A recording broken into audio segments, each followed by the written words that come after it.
you can crush it with a knife. But again, you crush it with the palm, you smell of garlic, and it just sort of, there's a crescendo of aromas. There you go. The whole garlic clove crushed like that sort of gives you more of the flavor releases of the oils, and at the same time, your guests can pick it out, or you, if you cannot digest garlic, if it repeats on you. Let me crush a little more. And here, the tomatoes, some people like a marinara, very chunky marinara, and that's perfectly fine. In that case, just don't crush it.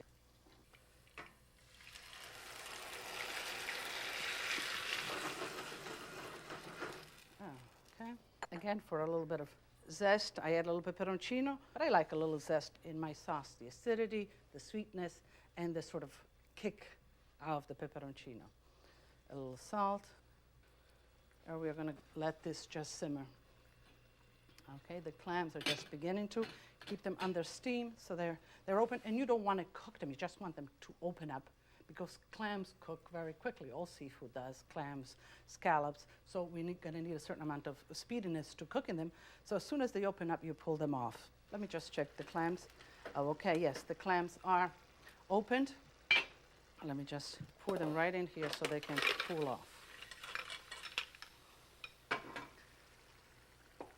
We're going to begin the beginning of the actual sauce. This is a scallop. What the scallop is the muscle between that hold the shell together. This is the actual muscle of the shell that hold the shell. And then there's the whole body of the scallop, which we don't eat.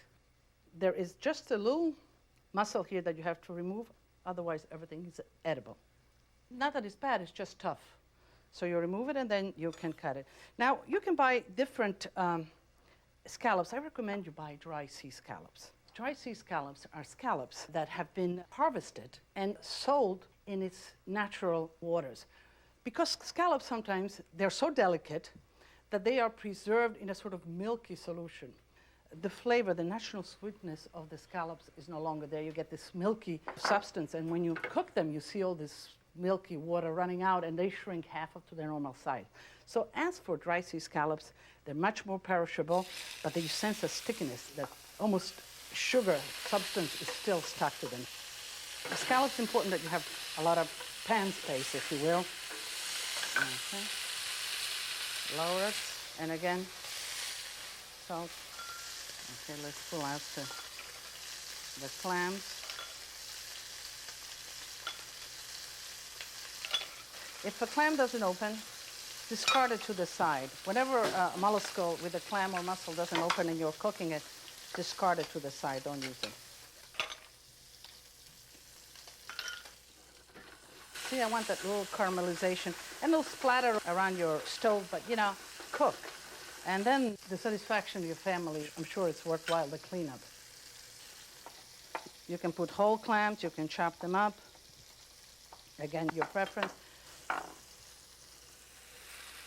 The scallops are nice and golden. I put the chopped clams. I added the blanched string beans, and blanching is, of course, just sort of partially cooking that in hot water and then putting them in ice water to sort of retain some of the colors. Although here the greens will lose some of the color because of this acidity in the tomato sauce. But you know, so what? I'm after the flavor, even if the color isn't 100. Okay, let's put some of the marinara sauce right in. And marinara actually cooks in 10, 15 minutes. Here it will continue to cook right in here. Some of the water from the clam. Okay, the water is boiling, and we should be putting some pasta. Now, these are vermicelli, a very thin spaghetti. Actually, the name vermicelli, vermo, means a little worm. I know it doesn't sound too good, but in Italian, it's a very endearing word for actually worm, vermicelli, almost simpatico, as we say, cute. So let me put the pasta to cook because the sauce is almost ready. When you cook pasta, again, make sure that there's enough water. Make sure that it is salted. Oh, there's 2 clams here. Let me not waste anything. Let me put a little more peperoncino here. A little bit of raw olive oil, yeah. And I'm going to throw in just a whole branch of time. And what will happen is that the leaves will fall into the sauce, and then the stem itself you'll be able to remove. Now, seafood, I want to cook full speed. I want it open. I want all the water to evaporate. I want it to cook as quickly as possible. So when you cook pasta, make sure that the water is salted, that it is boiling vigorously when you put pasta in. You throw pasta in, you mix it right away, and then you cover it. What's important is to bring the boiling point of pasta back as soon as possible. You don't want the pasta to lay in there, because then it begins to stick. Pasta needs to dance almost in the water to be free. And I always get asked, do I put oil when I cook pasta? Absolutely not. You don't put oil when you cook pasta. The only exception is when you cook flat pasta, you want to make lasagna, fresh pasta. So then you don't want it to stick. You want the oil. You want it separate so you can lay it. But every other pasta, you absolutely do not want oil, because what you really want is, as the pasta cooks, there's a thin layer of starch around the pasta that is almost sticky. I mean, you all heard throw the pasta to the wall, when it sticks to the wall, it's done. Why? Because that little layer of starch is where the sauce will adhere to. So if you put oil, you coat that, you don't get that effect. If you rinse your pasta, if you cook it, again, you're wasting all that good starch and the quality that you really want in pasta. So don't rinse your pasta, and don't put oil when you're cooking. Okay. All right, the pasta is just done. Now, I toss my pasta always a little bit in the sauce. I take half of the sauce, I put it in a saute pan, and I toss the pasta. So therefore, I leave the pasta just a notch al dente. See how wonderful the sauce came? Let me remove, these are the thyme. Okay, and let me just drain the pasta since it's ready. Okay, so always away from you, you pour away from you.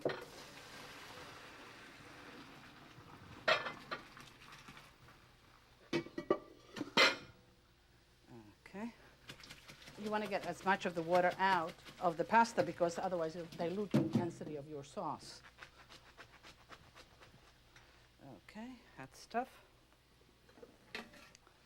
And again,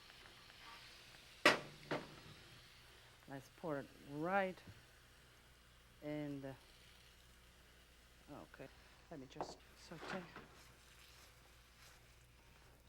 Okay, add just a little bit of oil. Again, I love the flavor of fresh olive oil. And if you cook it, you change it, because again, the oils, the aromas sort of dissipate and fly away. But when you get it like this at the end, you will be able to taste it in the pasta. You have to get good olive oil, of course. And now I'm adding some parsley. I think my passion, no, I know, my passion for food came really during my formative years, when I spent a lot of time with my maternal grandmother and grandfather. And they lived in a small town outside of Pola. And they grew everything we ate. We made olive oil. They grew the wheat for the flour. So I had an opportunity to really see food from the ground up, and to understand how it grows, and to understand what makes it what it is. And I remember the olive oil when it was by the mill, by the stone mill, and it would run down, and they would put a little bit of hot water. And what we used to do, we used to dunk fresh hot bread in that warm oil, and the flavor of that is so embedded in my mind that I look for it whenever I cook. But that's what flavors really are, you know. It's like a reference library. Now, let me go back to the serving of the pasta. First of all, when you serve pasta, again, the plate needs to be warm. You can't put good pasta on a cold plate. You need to maintain the heat of the pasta. I like a fondina, a deep plate, which keeps the pasta contained. You notice that I'm turning it, making it into a nest-like formation. They're called nido. This way, the pasta stays warmer for longer periods of time in your dish itself, and it looks good, rather than, you know, running all over the plate. Oh. Okay, so you make this nice little mounds. Again,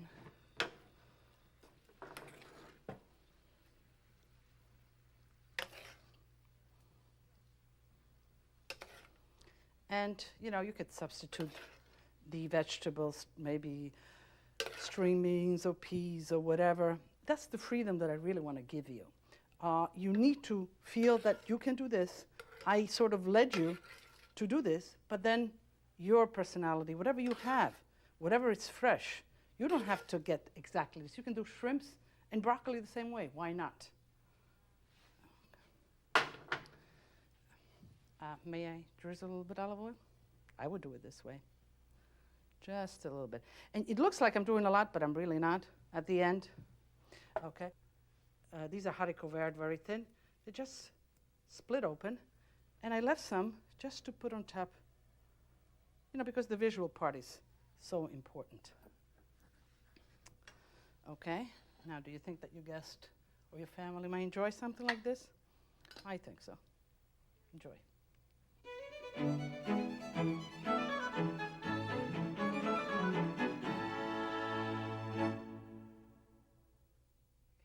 Zitti in cartoccio. What is that? I'm actually mixing the zitti, which are already cooking. They're halfway there.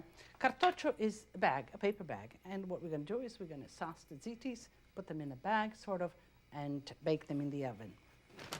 What you need for this is parchment paper, about an arm's length of parchment paper, and you bend it over.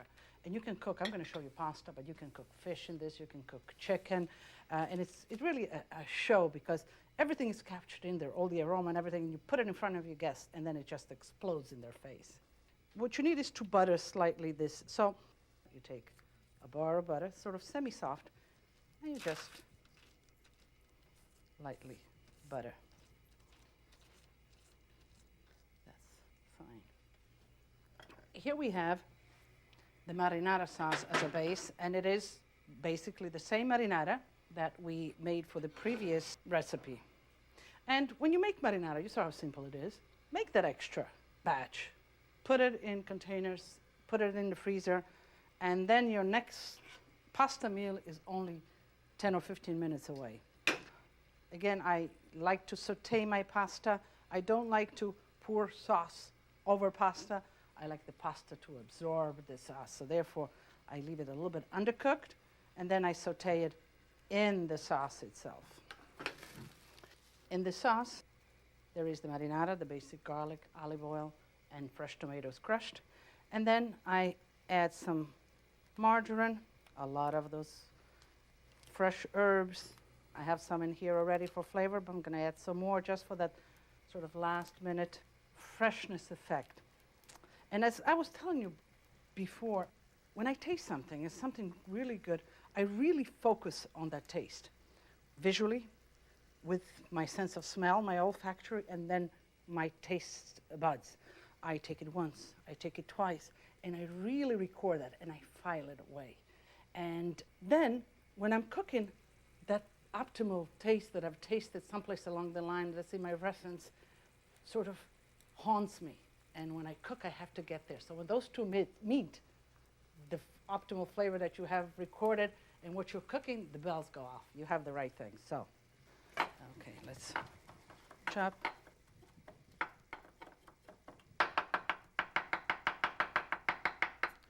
Roughly chop is fine. I'll split it evenly here and there. Okay. The pasta is just about ready. I want it a little bit undercooked because it's going to cook a little bit in the sauce and then ultimately in the oven. This thing here, we call it in Italian ragno, which is the spider. Cost $2 maximum, but you must have one. It's so practical, especially when you're cooking short pastas. You know, there's the category of the long pastas, the spaghettis, the linguinis. There's the category of the short pastas. And this is wonderful to fish out dry pasta. This way, you don't have to drain it, and all those starches remain on the... Okay. Not too watery. I like most of the sauce to be adhered to the pasta, not soupy. I'll add some at the end on top. Okay. Gonna shut off the fire, add some Parmigiano. Parmigiano Reggiano.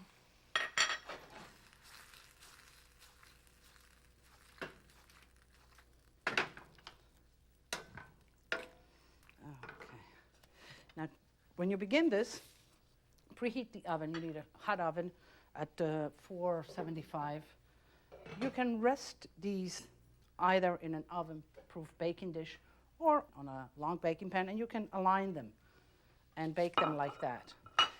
But I think it's wonderful once they're in this dish, you present it right in front of your guests. Okay.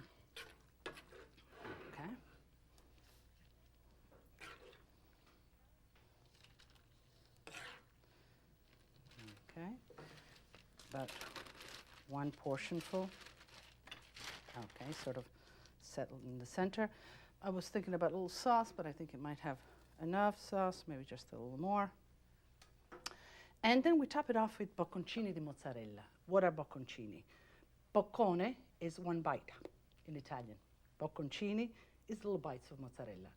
They're wonderful to have with, if you serve it with plum tomatoes or whatever. But if you don't have bocconcini, or you can't find them, get a hole and then cut it in little cubes, and it'll do just as well. And I sort of nestle them in, and you know, you could, 4 is fine. If you'd like to put some more, you could do that. And then you take it and you wrap it, as you would almost a sandwich.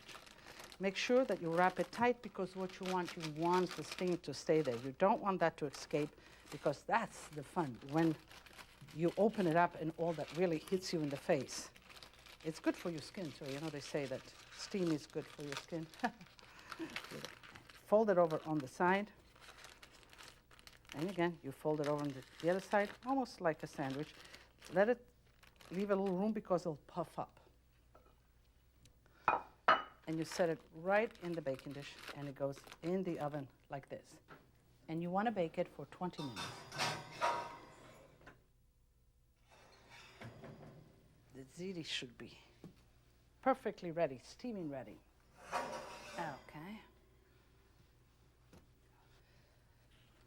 Let's begin with this one. If you want to serve each guest one by themselves, then you serve it in the container that you put it in the oven. Take the scissors and just snip the end.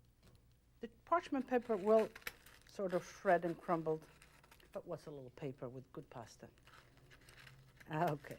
And then set it in front of them just like that, and let them unroll it. The steam is coming slowly. There it is. And just spread it apart, and they can enjoy it. This is the one that we put with the tomatoes. The other way that you can serve it is if you'd like to let them serve themselves. So what you do, you put the same procedure. Snip the side. Okay. Open it themselves, like this. Give them a nice serving spoon. Set it between them, and let them serve themselves.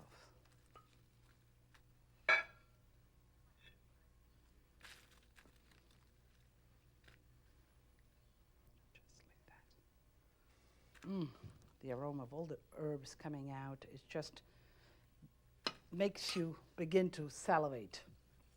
A little basil on the side. We have again this little pomodorini. But I think the fun of this is really letting your guests get into it, letting the aroma really come into their nostrils, and then sharing this. I mean, sharing food, it's a communication of emotions. At Lydia once, I had a customer, and he was a good customer. And he says, Lydia, I'm having some special guest. I've never met them before. They're business guest. I want you to do everything. I don't want to have to worry about the meal. So you know what I did the first thing? The first course, they were all strangers, mind you. The first course, I made a family-style service. I put everything in the middle of the table. So they had to pass, they had to share. So the barrier between being strangers and baking bread was broken. And right away there was a talk at the table. So use food and the service of food for communicating emotions such like that, for setting stages for the openness and communication. This certainly is going to be one of those, because most likely they're going to feel the hat, they're going to say, ouch. The aroma is going to tempt them, and here we are. And so, as we say at my house, cin cin e tutti a tavola, a mangiare. Buono.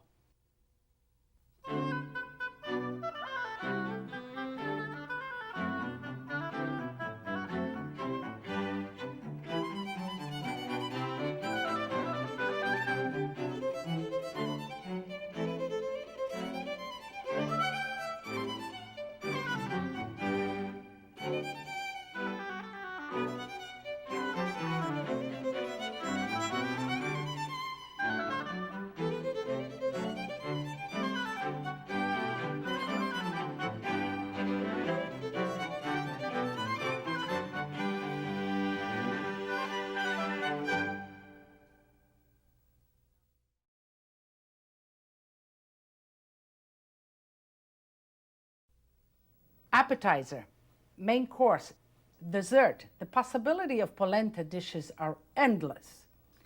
This is my grandmother's pot. Memories for me of cooking polenta then. But now, you and I are going in the kitchen and cook polenta today.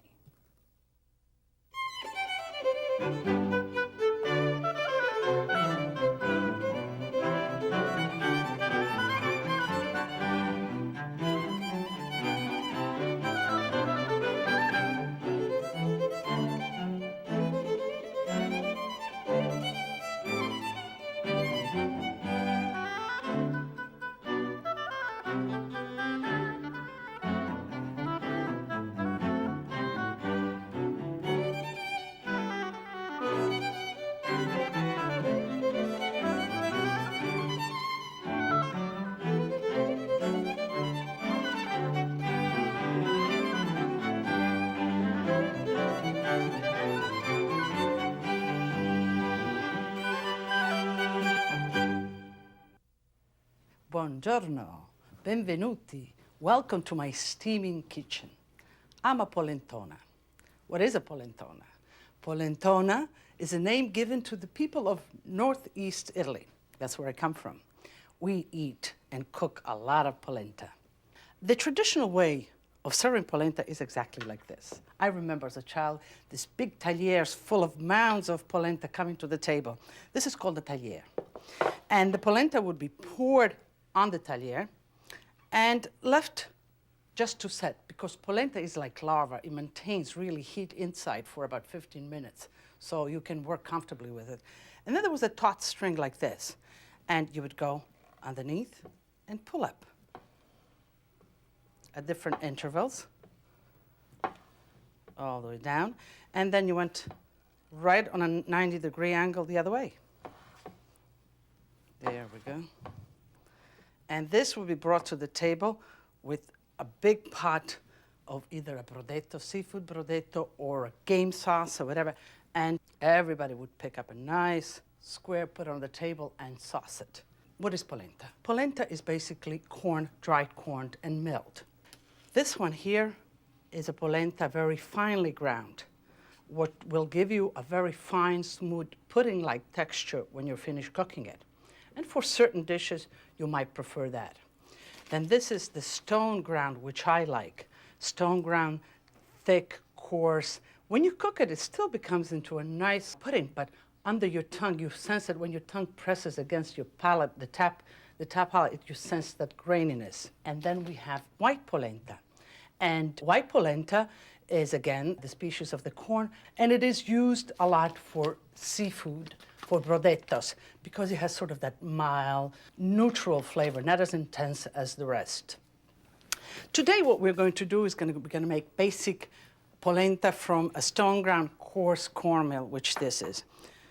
To cook polenta, you need a good stock pot, one with a good solid base, because you'll be cooking it for about 45 minutes. Therefore, you want a dense, thick pan on the bottom when the heat is dispersed evenly. You also want a certain amount of open space because you want the water to evaporate as you're cooking the polenta. It's this game of adding, letting it evaporate while it's cooking, and then adding some more water. So let's put in the salt. olive oil. At this point, you could put a little butter, but I strongly recommend olive oil. Some fresh bay leaves. You can use dry bay leaves, but fresh leaves are much more intense, and it is the freshness. And the water is cold. Now, a whisk is ideal to sort of break up all the groomy, and the polenta is poured in gently and mix so you don't make the groomy or the lumps. You could expedite a little bit by pouring the polenta in boiling water, but that enhances the probability of having little lumps. And if there's the one thing that you don't want in polenta is lumps. You want this smooth pudding effect. So therefore, to secure that you don't have those lumps, begin with cold water. I also have a pot of boiling salted water on the side, which I'll add to this polenta so that, again, we don't interrupt that cooking temperature of the pot. At this point, I go on with a wooden spoon, a nice round wooden spoon so you can hit all the corners, so you can get all the polenta out of the corners is ideal. You don't have to stay on top of the pot, but you have to come back to the pot regularly so that it doesn't stick. Once it begins to perk, and it will perk like the lava in a volcano, you'll see it plop, plop, plop. You need to address it regularly. You have to be careful also because it literally pops like a volcano and it squirts. So if it falls, if it lands on your hand, you could really burn yourself because polenta is dense and it retains a lot of heat. And if you find some lumps, just go back to the whisk. Or you can continue with the whisk.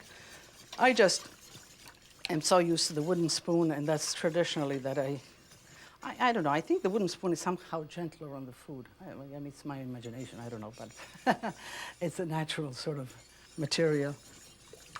Okay. As you can see, it's densening.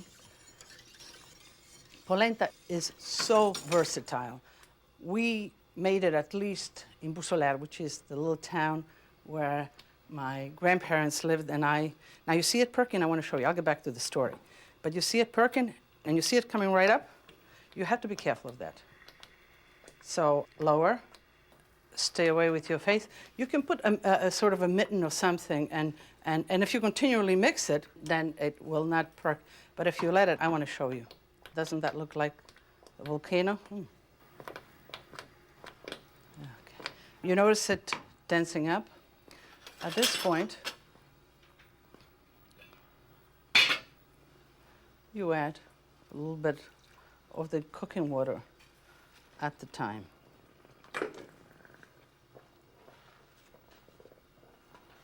And do lower the flame to the minimum to maintain the perking, but the minimum of heat. Well, anyway, in Bussoler, my mother and my grandmother would cook polenta at least twice a week. And whatever was left over, we ate the next morning in coffee and milk. So it was breakfast. So cornflakes are not too far-fetched. We ate polenta in the morning breakfast. Big chunks, like you saw, cut it right up in hot milk with a little sugar, and it's delicious. Even soft polenta like this, you put it in, like oatmeal. It is wonderful with a little bit of sugar, a little bit of cinnamon and milk. It is really wonderful. The polenta is ready when it has a nice sheen and when it begins to pull off the sides easily like that. And the density is just what I like when it's sort of, when you put it on a plate and it piles up a little bit. All right, let's shut the fire. We'll fish out the bay leaves. They have given all its flavor. We don't need them anymore. What we'll do, first I'll take half of this and we'll put it in a container and we'll chill it. And it'll really solidify, and then you can do with it the next day whatever you'd like. Grill it, fry it. It is wonderful. So just lightly, I put a touch of olive oil in here. Let me just do a little bit of more.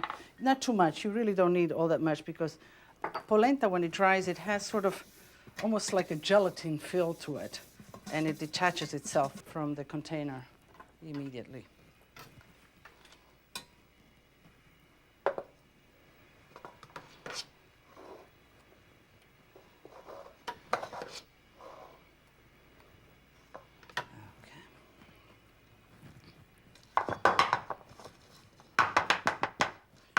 just shake it into place. Like you would a cake batter. Let it chill a little bit. That now is too hot. You let it sit outside about 10 minutes. Cover the polenta tightly with plastic wrap and put it in the refrigerator. 2-3 hours overnight. It's just wonderful to be reused. And I'll show you that later. Mushrooms. Mushrooms and polenta are a natural. They're wonderful, simple and wonderful. Here we have a nice array of mushrooms. One of my favorite mushroom is the porcini. Where is it? Ah, here it is. This wonderful porcini. Porcini, you know what porco, porchetta means? Piglet, like a little piglet. It almost looks like a little chubby piglet. And the porcini are seasonal in spring and in autumn, and they are the best mushrooms that come out of Italy. Very intense. The meat is sweet. So take a wet rag and really rub off as much as you can. There's just clean a little bit of the base.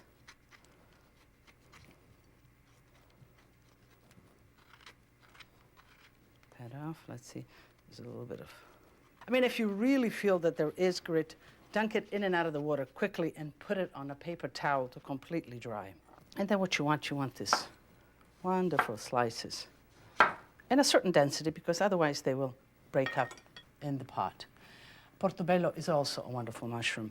Now, out of the portobello, and it's quite readily available, the actual stem is quite woodsy, but don't throw it away. Save them in the freezer. And I make a stuffing with it, a mushroom stuffing, which is wonderful. So save all your stems, whatever, clean it, chop them fine, and make a pasta stuffing with it. Out of the portobello, it's very meaty. The gills is what will render a lot of time your sauce very black. So why don't you just scrape that out? It tastes fine. It just looks a little less appealing. And again,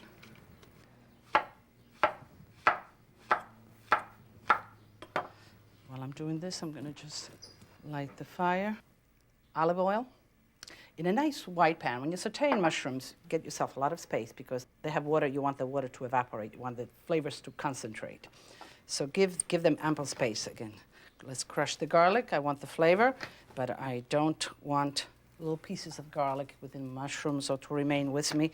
I love garlic, but I have difficulties in digesting it. Well, that is browning. Let me pick up some more mushrooms. Let's see what else I'd like. Some morels. Wonderful morels. They're a spring mushroom, but they're really wonderful. The morels, all you need is to cut them just in half, or you can even leave them whole, but I like half. Let's see what else. Cremini. Let's pick a cremini. Wonderful mushrooms, like the portobello. The stem is a little woodsy, but the rest is all wonderful and edible. Let's brush it, and let's just cut it in three. Okay, I think I have enough mushrooms here for. And give them space again.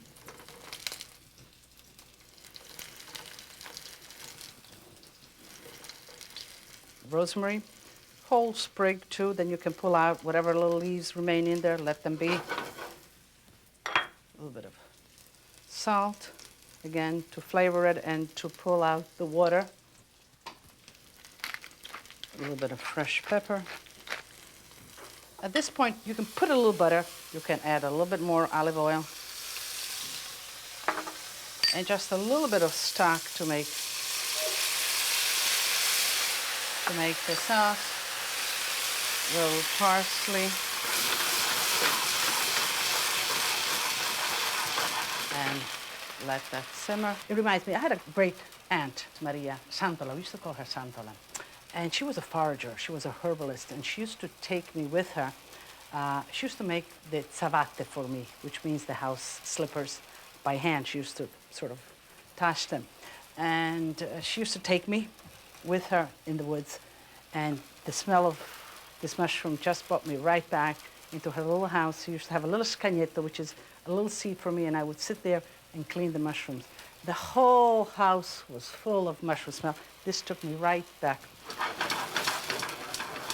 Okay, now back to, seriously, let's say a spoon. Dip it in the water again so that the polenta will slide off. I just want a nice little mound in the center. Not so little because I like polenta. Okay. Now this could be a main course, could be an appetizer.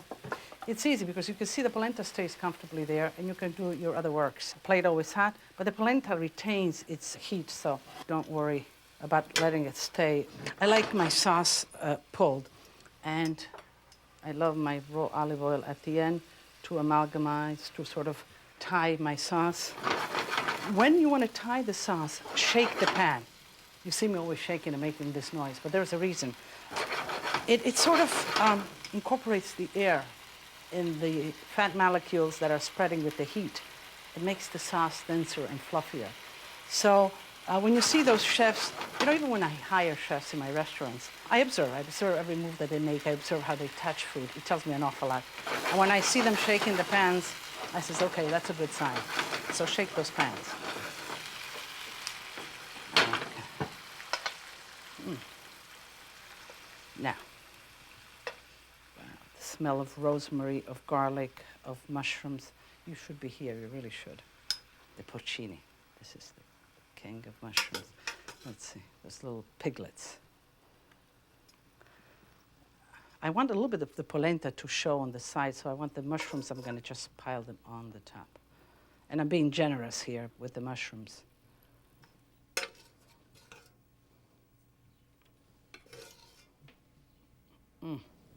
What is in there that I want to decorate it with? Of course, rosemary. I don't need to go too alien. Maybe a little. Now. Doesn't that look delicious? Good. Now, the next dish that we're going to do is polenta consada. And polenta consada is a Piedmontese dish. Piemonte is a region of Italy where all those great wines, Barolo, Barbaresco, come from. And it's nestled underneath the Alps, right by the French border. Okay, let's see. The polenta is still hot. Let me just revive it a little bit. Add a little bit of the water.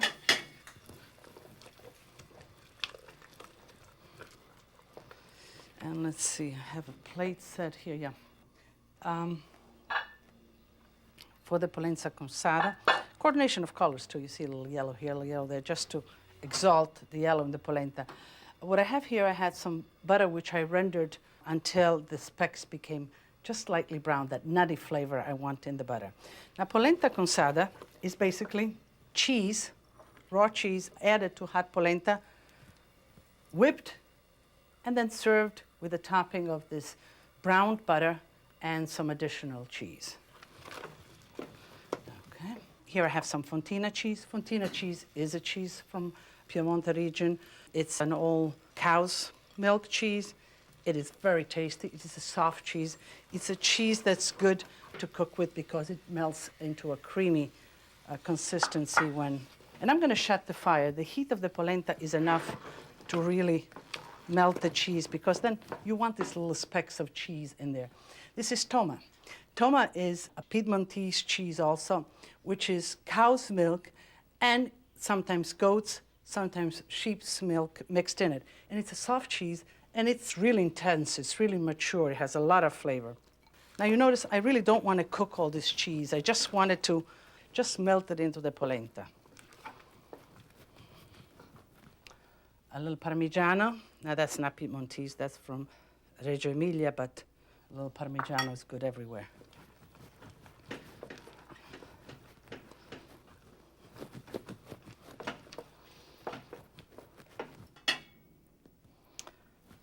And you notice the strings of the cheese? That's one wonderful. There are the little specks of cheese in there, not melted. You see the strings, that's what you want when you eat it. Okay.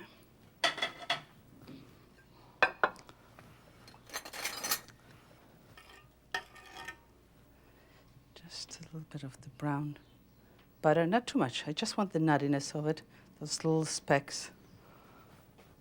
And let me just top it off with a little Parmigiano or any of the cheeses.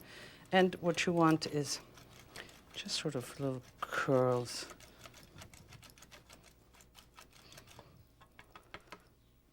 Okay. And let's see, maybe I'll put a bay leaf here. That will look nice since the flavor in there is the bay leaf. Does this look wonderful or what? And you should smell it. It just smells wonderful. Two simple polenta dishes and yet so wonderful. The versatility of polenta extends from breakfast to dessert. And now we're going to make a wonderful dessert. Now this is the polenta that we chilled before. Just sort of move it in and then just whack it right out. This it is, you see, and it's very handleable. Do not feel in any way that you cannot handle this. Now there's a little bumps here. You might want to straighten them out, just like a cake, and you treat it again. You might want to leave them and just eat a bumpy dessert. That's not a problem. Let's see, yeah. Now, we need some nice ripe strawberries, sliced, and we'll marinate them with some honey. And the honey, you can use mixed honey or flavored honey, acacia flavor or chestnut. Honey is just wonderful. A little bit of powdered sugar. Let's see what else we have here. Some wonderful blueberries. Let me add that. Okay, we'll let this just marinate just enough to brown the polenta in some butter. A nice white skillet where you have a lot of surface, and you can shape it any way you want, but I'll do it in sort of pie shapes. That's it. There we go.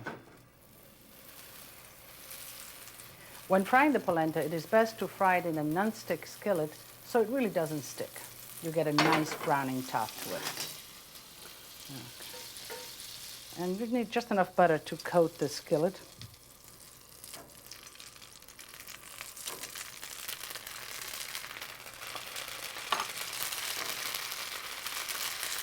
And this wonderful town of Bucellaire, where I grew up, we had cornfields. And the harvest would be in August. But us kids used to love the cornfields because we would play hide and seek. You know, the corns are tall and planted distant from each other.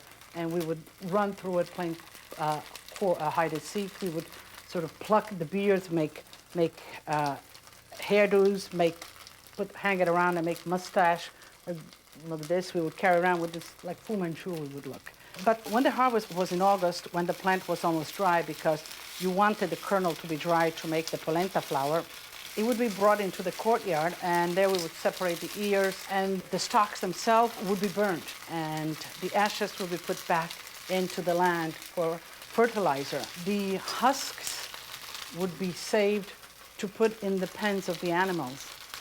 And the finer leaves of the husks would be put to dry on the cement, and mattresses would be made out of. Summer mattresses would be made out of them. They were called paioni. I used to love to sleep on them because you would nestle your head in there, and this whole smell of grass, of corn, would come into my nostrils as I would fall asleep. And there was constantly a rustling sound because as you were laying, moving, something was always moving, and I had all kinds of visions of animals, of bears coming, of wolves coming, but ultimately that noise really lulled me to sleep. Good memories, nice memories. Okay, now the polenta you want it to be nice and golden. Let's just set it on a towel just to drain. Let's assemble the dessert. I think 2 slices would be enough for a dessert portion.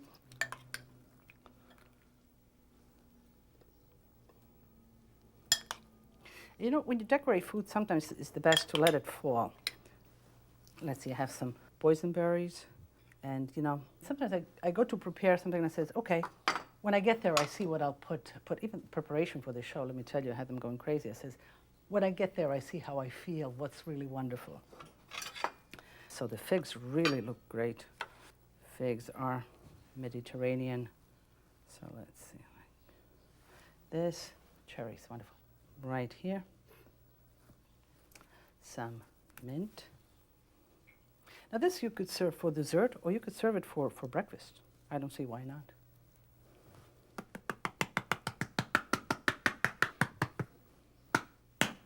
All right. Does this look wonderful or what? And as we say at my house, tutti a tavola for dessert.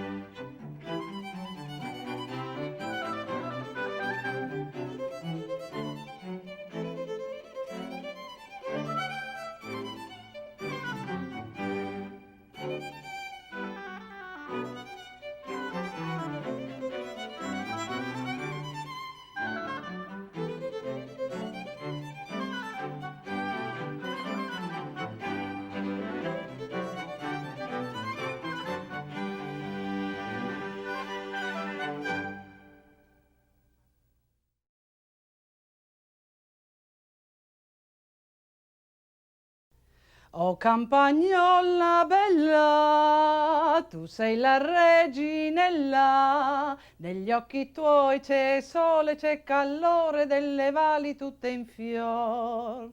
You and your guests too will sing the praises to these wonderful chicken dishes. So stay with me and learn how to make them.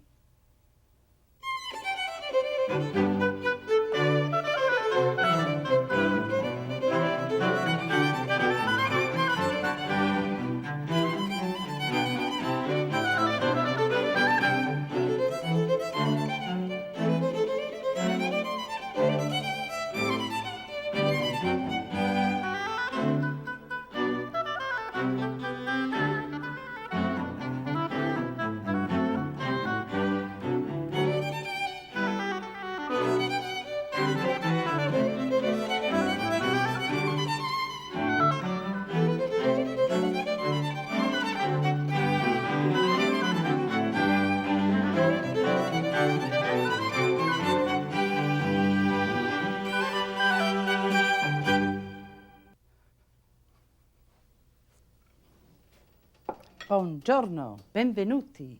Welcome to my free-range kitchen. Today we are cooking chicken. Yes, today you hear all this talk about free-range chicken and pan chicken and whatever, but from what I can remember, I always ate chicken like this. You hear of vegetables, organic, hydroponic, whatever. I mean, this is the way we were supposed to eat to begin with. So why don't we get there already and start eating like that? Now, chicken. Chicken is undoubtedly one of the favorites of everybody. I guess it's easy to make, it's healthy, it's quick, and this dish is bocconcini of boneless chicken, small pieces. Bocconcini is one boccone, and small pieces of sausages, and just sort of caramelized together with a little honey and vinegar. I have a chicken breast, and I guess this is pretty clean. I'll be cutting this while I'm telling you. Okay. There is the Poussin, or the smallest chicken, which is about a pound, and that is a wonderful chicken when you do a whole chicken, or if you want to grill the whole. Then there are the fryers, and those are from about 2 to 4 pounds. And they are exactly what they say. If you want to pan fry them, if you want to bread them and fry them. And then there are the roasters. And the roasters go from 4 to 6 pounds. And they're exactly what it says. They're good for roasting. So nice, good whole chicken for roasting. And what to look for is, I guess it's hard to say because there is so many bad chickens out there, really. Chicken that are just sort of slipping right out of your hands. Look for a nice firm chicken that the skin has some texture, is dry, and it's taut on, it's connected to the rest of the meat. A nice sort of healthy looking chicken. The sausage that I have here that I'm going to be using, there's the regular link sausage, and there's the Luganiga. I kind of like this long Luganiga sausage, and it's pork sausage, and I like it simple. I don't like the aniseeds in it, especially if I'm doing chicken, because I want to really taste the flavor of the chicken. Let's see, nice little pieces. Okay, I have some ready here because of time. Now, sausage, there's an endless array of sausage flavorings, and you know, you can ask your butcher. Most of the butchers make them. I'm going to add a little bit of oil. I'm going to begin with the with the sausages themselves, sort of caramelize them and get all.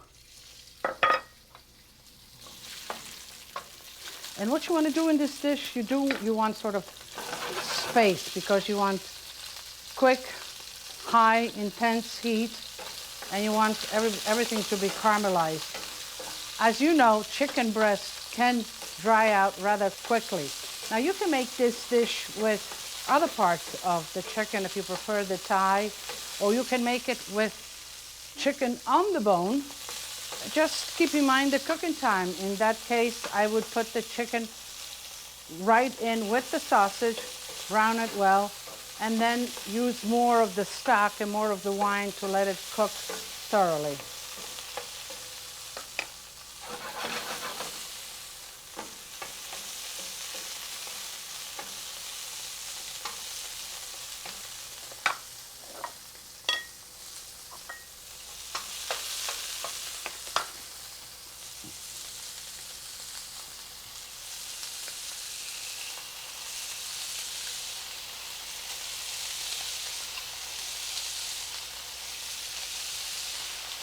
Slightly salt the chicken.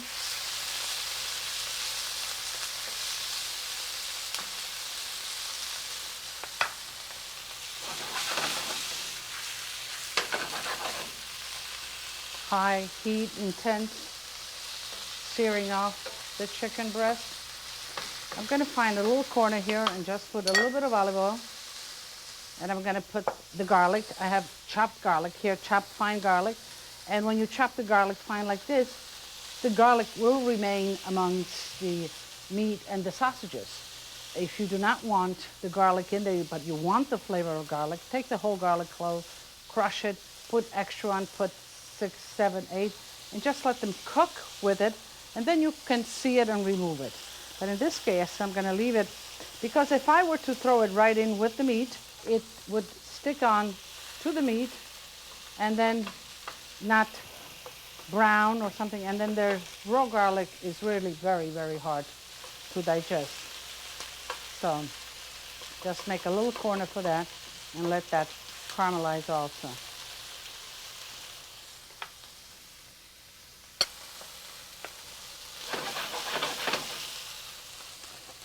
Now the chicken is nice and caramelized. I'm going to add just a little bit of honey. And honey is a wonderful product. Of course, it's a basic product. But in cooking, in roasting, the sugar makes everything caramelized. It gives it a wonderful color. If you are roasting, you're having a roast, and at the end you take a teaspoon of honey and you take some of the juices from the roasting pan and you mix that. And you brush the roast with that, you'll get a nice mahogany finish. There you go. You see the color that the honey is giving to the chicken? Okay, make sure that you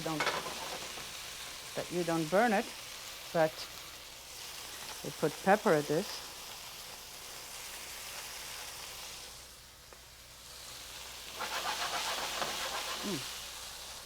At this point I'll put a little bit of butter.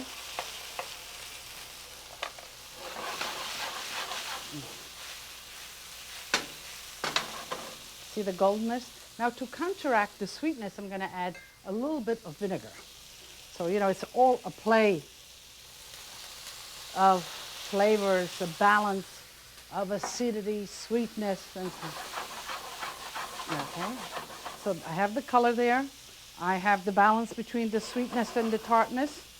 I'm going to add a little bit of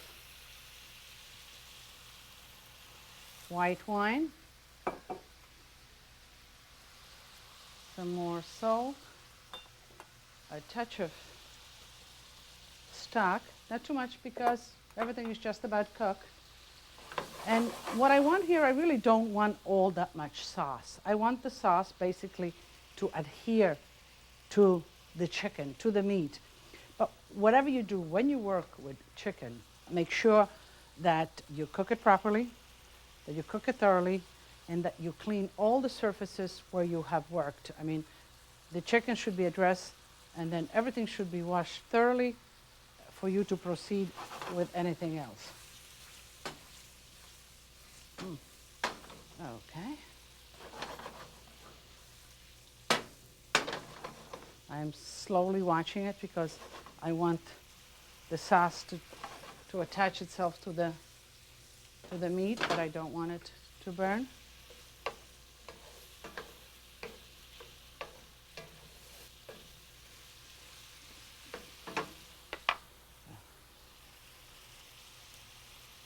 A little parsley at the end.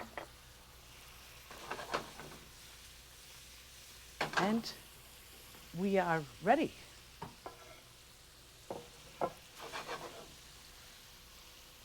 Just freshen it up with a little bit.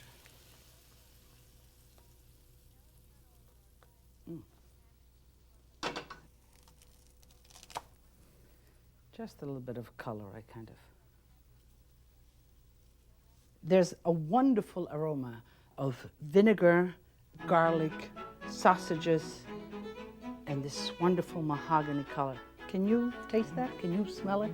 Well, I can tell you it's wonderful. Pollo alla campagnola, country-style chicken. The name sounds comforting. It is wonderful. And it is one of my daughter's favorite, Tanya. And if it's her favorite, of course, makes me happy to cook it.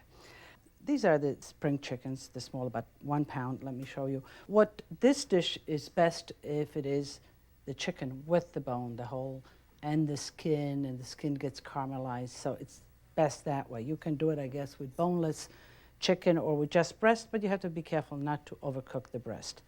Okay, to debone the chicken, you just nice sharp knife, and again, slow strokes, and you just get to the joint, and you just press out, and it will tell you exactly.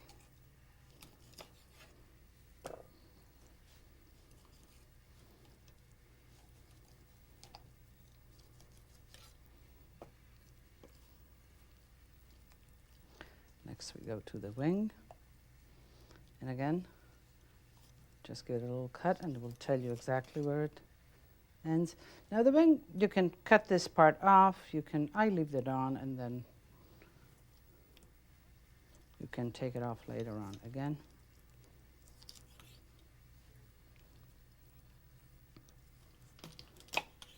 Now the neck, I usually take away.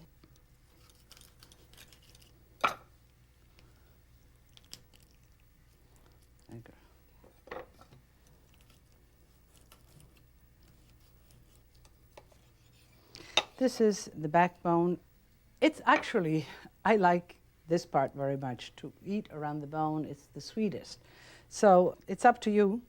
If you'd like to put it in, I'm going to put it in, or if you'd like to save it. But don't throw it away. Whatever you do, don't throw it away. The necks and this, you can save it, and you can make a nice stock with it. Oh, that's Chicha. Do you hear Chicha? That's my dog. I have a Chow. I love it. It's beautiful. It has a blue tongue, and is such a good watchdog. We're really my house. We're really my kitchen.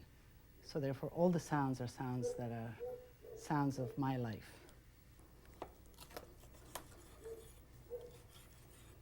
You see this skin, a little bit, if it just comes off like that, take it off.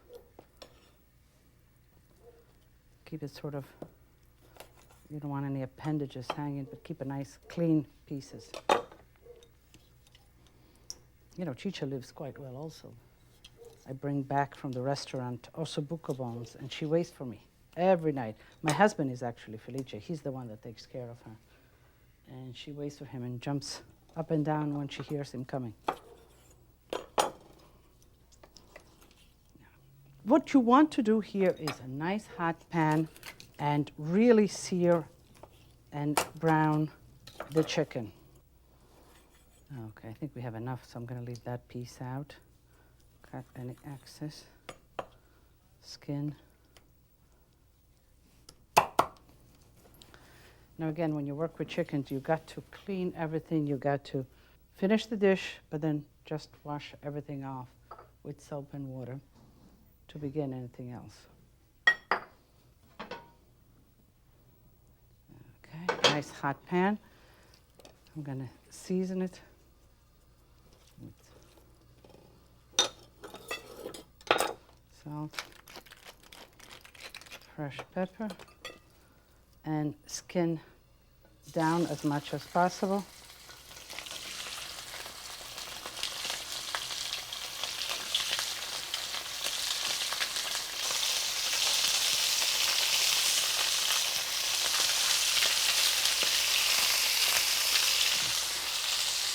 Okay.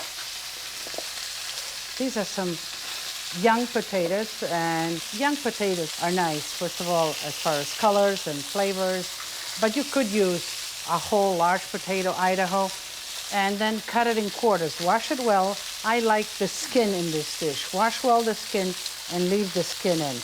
Just cut it in half.